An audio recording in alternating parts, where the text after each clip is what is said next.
Hey guys, welcome back to the channel. Thanks for checking out another video. The other day I recorded me picking up a fire extinguisher for my car. Okay guys, so I can't make this up.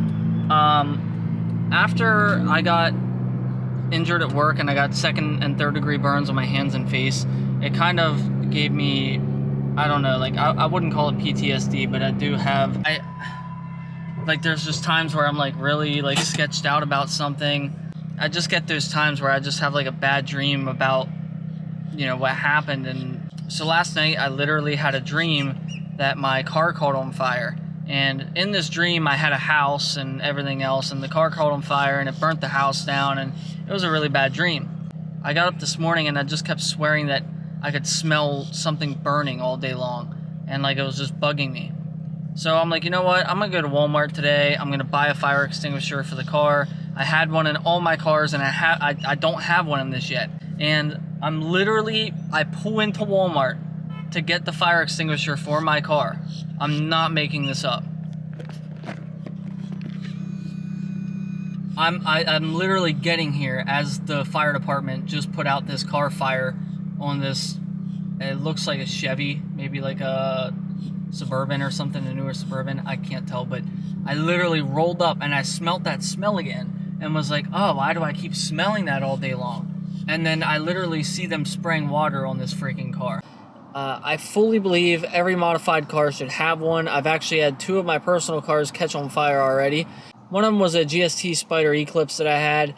Basically, the car blew up. I redid the entire car, put a new motor in it, and something was messed up with the ignition wiring. I think it was my turbo timer that I had, and I was driving down the road in the car and the fuse kept blowing, and I kept ignoring it. I was trying to get home from work, and I was like, I'm gonna have to figure this out when I get home.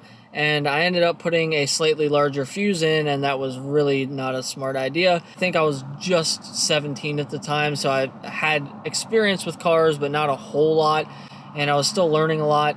Anyways, I was like, I'll put a bigger fuse in it, and I'm like almost home, and I just start seeing smoke pour out from under the hood, and here my wire harness got so hot from it being basically grounded out on whatever it was grounding out on, that the entire wire harness melted, and it like caught it caught shit in my engine bay on fire because there was oil in there, anyways, it was a big ordeal. Luckily I was able to put it out with my t-shirt. It wasn't that big. So the other one was a 98 Talon TSI all drive that I went to pick up, so another DSM, and I drove like 2.5 hours away to go pick it up, and my brother was following me, and I'm driving around with this thing, and I'm like, something doesn't seem right. I started getting a lot of whining from the rear diff, didn't really think too much of it, and then I'm noticing white smoke pouring from the back of the car, and I thought maybe my turbo was blown. Yeah, you know, I just picked this thing up, and it had a stock turbo on it, and those were notorious for people pushing the limits on the stock turbo and blowing the seals in the turbo. And so I thought maybe the turbo seals were blown, and my brother calls me. He's following me. He's like, dude, you got to pull over. He's like, your car's on fire. I'm like, what? He's like, your car is literally on fire, dude. So I'm like, I pull over, get out, and of course I'm like looking around under the car, and here my whole rear differential is in flames. So whoever messed with this thing, there was a really bad rear differential leak. Both the rear axles were leaking, the rear diff itself was leaking at the drain plug and everything. There was oil caked all over this rear diff. And what had happened was, it was pretty much out of oil. And driving at 2.5 hours down the highway, I was probably 1.5 hours into the drive, and it was getting that hot that it caught all the residual oil on the rear differential on fire. And it was like, it started traveling through my car. Scariest freaking thing ever. People saw my car on the, driving down the highway smoking, and I should have pulled over right away, but anyways, I had probably had 5 DSMs blow stock turbos, and it looks exactly the same as that. So I'm just assuming that's what it is. Anyways, there was fire trucks going up and down the highway looking for us, and we were pulled over off the side of the highway, and luckily my brother had a freaking giant thing of iced tea. He got like a Starbucks or something before we went, and I ran up to his car, grabbed this whole freaking thing of, not iced tea, coffee, grabbed this whole thing of coffee, splashed it all over the rear diff, and it got like most of the fire out. Took my sweatshirt off, and I'm smacking it, finally got the rest out. Anyways, fires can happen, and on a modified car, the event of a fire happening is even higher. Sorry it took so long to get to the point. But anyways, I had a fire extinguisher in my last WRX. I've had a fire extinguisher in almost every car that I've owned since those two that caught on fire. And I just haven't had one in this car yet. So I'm going to go ahead and do that today. Here it is. I think it's like 15 bucks. It comes with a bracket. And this thing will be big enough to put out pretty much any car fire as long as you catch it shortly after it starts. Obviously, if the whole car's in flames, you're not going to be able to do this. But you could prevent a lot of serious damage with this thing. So basically all it is this little plastic, the fire extinguisher goes into this little plastic bracket, and it comes with this bracket, and then you'll obviously put some self-tap screws or something through and you can mount it. And so there's a couple different ways you can go about mounting it. The first WRX that I had was the 15 WRX, and what I did was I put it under my seat. Now, the reason I'm not going to put it under my seat in this car, and I'll show you why, is this reason right here. It's a power seat, and it takes way too long to go backwards. So what I did with my last one was I mounted it to these tabs, and I believe I put the self-tappers through the floors, and the fire extinguisher sat right on the tabs and in the bracket, and it wouldn't move around. So if I grab the fire extinguisher and show you, it essentially sat like that. And that was a really good spot for it because you could slide the seat up. Well, it'll be hard to show you, but you could slide the entire seat up, and there's extra mojo here since this isn't a regular slide rail seat. But on my last one, you could slide the seat the whole way over top of the fire extinguisher, and it would cover up the fire extinguisher. You wouldn't see it. It was out of sight, out of mind.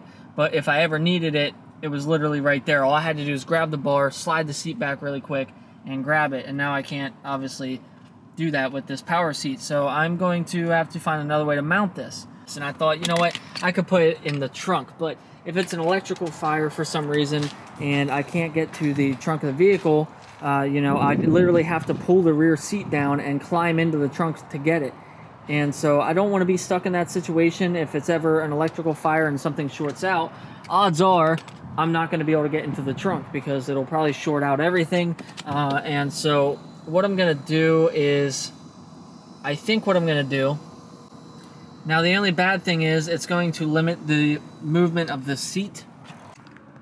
So I could mount it right here on the carpet. That would be a really good spot. It wouldn't be in the way of any passengers that were sitting back here, and it'd be really accessible for me in the front seat. I don't know that I want to drill holes down through my frame. I don't see it causing an issue, but it's just something that I don't know if I want to do it. However, something a little bit cheaper than that to replace is this rear center console. So I could mount it like this on the center console or bring it down like this, but then that would eliminate the use of this cup holder, and I don't know, it just feels dumb. So I thought, okay, well, I could mount it right here. If the handle or if the extinguisher was rotated like that, that would be a really good spot to mount it. It would sit nice and flush.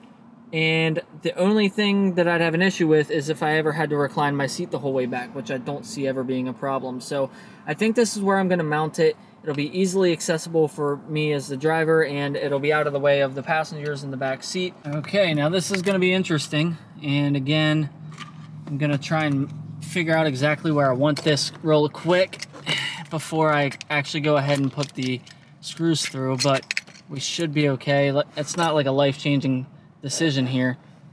Worst case scenario, I replace the center console one day. I'm going to mount the bottom first. It'll probably be a little bit easier. I'm just using some regular self-tap screws, nothing fancy here. And here goes the commitment.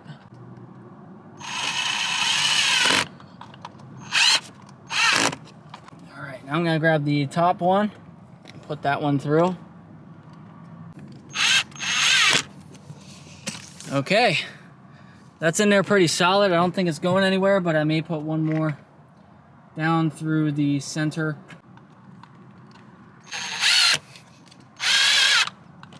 Okay, now we can take the fire extinguisher, mount it in the top of the bracket. Okay. Now we should be good to go. There you can see the final mounting decision. Again, it's not a big deal. If for some reason I ever have to move that, It's really not that big of a deal. Worst case is I got a couple extra holes in the center console, but it seems pretty sturdy. It doesn't seem like it's going to go anywhere, so I think we'll be okay with this. Some of the weight is actually kind of sitting on the carpet, and the rest of the weight is held in with those 3 screws. So, oh, and there's my puppy. What's Daddy doing? There's my puppy. One of my puppies. So again, this is the seat adjusted as far back as I ever sit, with the seat reclined pretty much as far back as it ever goes when I'm driving. So now the cup holder is still usable, and again, a passenger can get into the car and sit right here with no issue. It's not in anybody's way. Plenty of leg room here, nothing to worry about. And now we have a little bit of extra safety. Well guys, that's going to be it for today's video.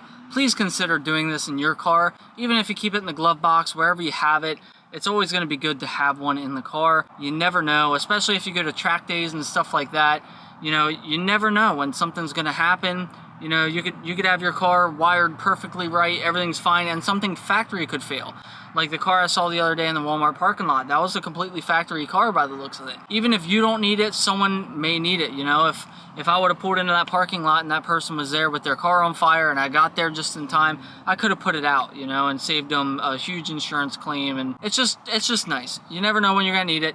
So that's the end of my arguments there, but hopefully this was helpful for you guys.